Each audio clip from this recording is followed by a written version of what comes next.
Welcome to The Explainer.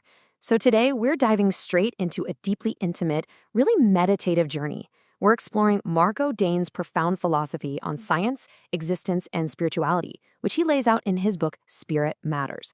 If you've ever felt this kind of disconnect, between the physical world buzzing around you and the energy humming inside you, then you are absolutely in the right place. Okay, so how far is the journey to our spiritual end? Seriously, take a second and just let that question sink in. We almost always think of enlightenment or spiritual completion as this destination that's millions of light years away, right? Somewhere way out in the distant cosmos. But Dane, he completely flips that perception on its head. To really get this shift, we kind of have to look at the author himself. Dane built what most of us would consider a highly accomplished, totally packed physical life. I mean, we're talking collegiate athletics, navigating the intense worlds of biotech and lab management, and even stepping into modeling and the film industry. But despite having this massive resume of worldly achievements, he found himself struggling. The mundane aspects of life just weren't captivating his spirit. He was yearning for a genuine happiness that all those physical accomplishments literally couldn't provide. And here's the wild part. The real catalyst for his true work actually came from his two daughters. They told him, "Daddy, you're smarter than this. You should be doing more." But to Dane, doing more didn't mean padding his resume with another corporate gig or another physical win. Doing more meant stripping all that away and revealing the absolute depths of his spirit for them and for us to witness. All right, moving into section 1, the illusion of distance. So Dane makes this fascinating point. We think of the spiritual universe as vast and impossibly far away, but he argues it's actually a hidden world nestled entirely within ourselves. Think about the symbol for an atom. You've got all these separate rings revolving around a center. Now, from the outside, they look distinct, distant, totally separate from one another. But as Dane points out, it's only when you travel all the way inward, right down to the very core, that you realize there's actually no difference between the rings at all. The separation? It's literally an illusion created by our own thought processes. What this all boils down to is that we absolutely must turn inward. Dane gives us a clear directive here. Look within to find your answers.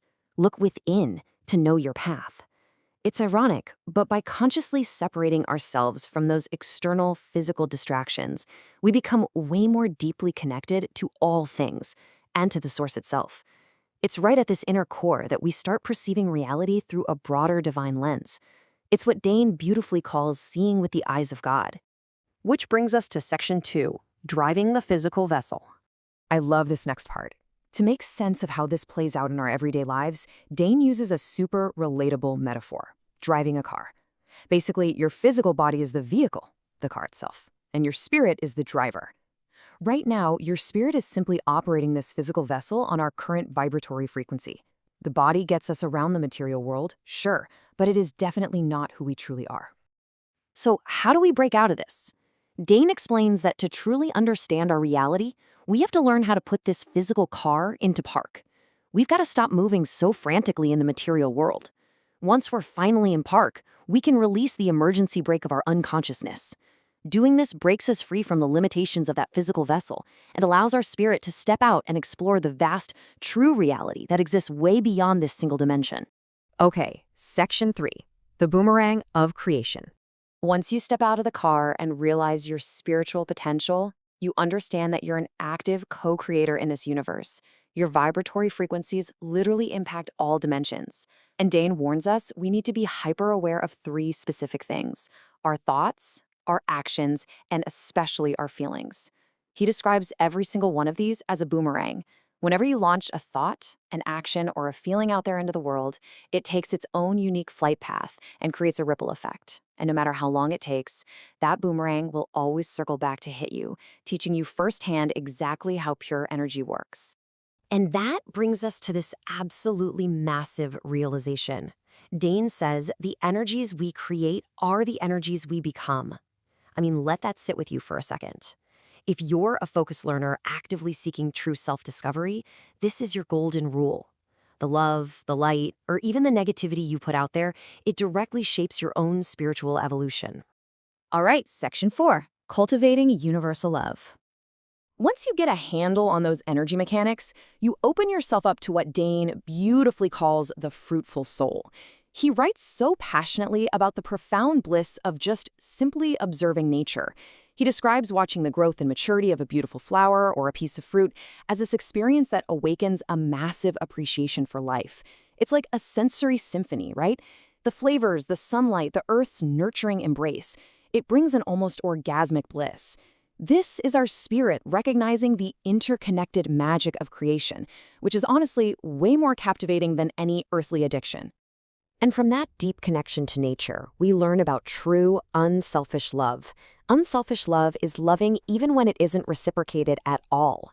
It's loving without conditions, embracing the flaws of the human heart, and recognizing the universal truth that connects every single one of us. It's a pure energy that flows constantly, even while we're sleeping. But, Dane isn't just up in the clouds here. He's incredibly realistic about the human experience. He fully acknowledges the agonizing struggle of our earthly attachments. He talks about how the claws of reality can grab us, pulling at our heartstrings like a puppet master. That chemical drug of love at first sight, sure, it can elevate us, but when those strings inevitably break, it leaves a fracture. We end up desperately searching for an external fix just to feel whole again. Because the reality is, true healing doesn't come from chasing that external puppet master. Healing requires profound self-reflection. Kind of like this intricately rooted tree. It's realizing that the capacity for love and the cure for our brokenness is already rooted deeply within ourselves. We mend our hearts by finding the ever-present love that's emanating from our own inner core. And that leads us to our final part, Section 5, the universal body. So as we heal those inner roots, we can finally expand outward from that intimate core into the vastness of universal consciousness. But Dine is quick to validate that waking up to this universal consciousness is, frankly, really hard. He speaks openly about the profound struggles in our astral body, feeling claws literally gnawing at your soul, wearing you down. He describes it as the sensation of drowning in deep, murmuring water, totally clouded by the mistakes of a deep illusionary slumber. It's a dark and heavy process to wake up from the dream of this physical reality. So how on earth do we survive that deep water? Well, Dane says we have to lean into this wild paradox. One who knows everything knows nothing. One who knows nothing knows everything. When we hit rock bottom, we realize that rigid knowledge is just a trap. True wisdom requires absolute vulnerability.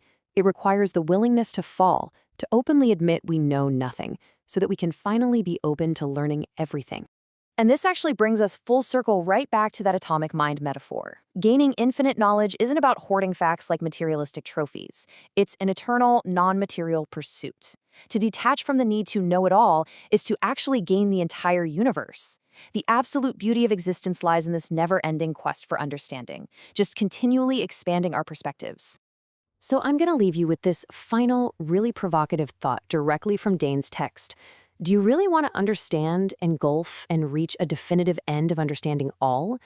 Or is the true magic actually found in remaining a student of the universe forever?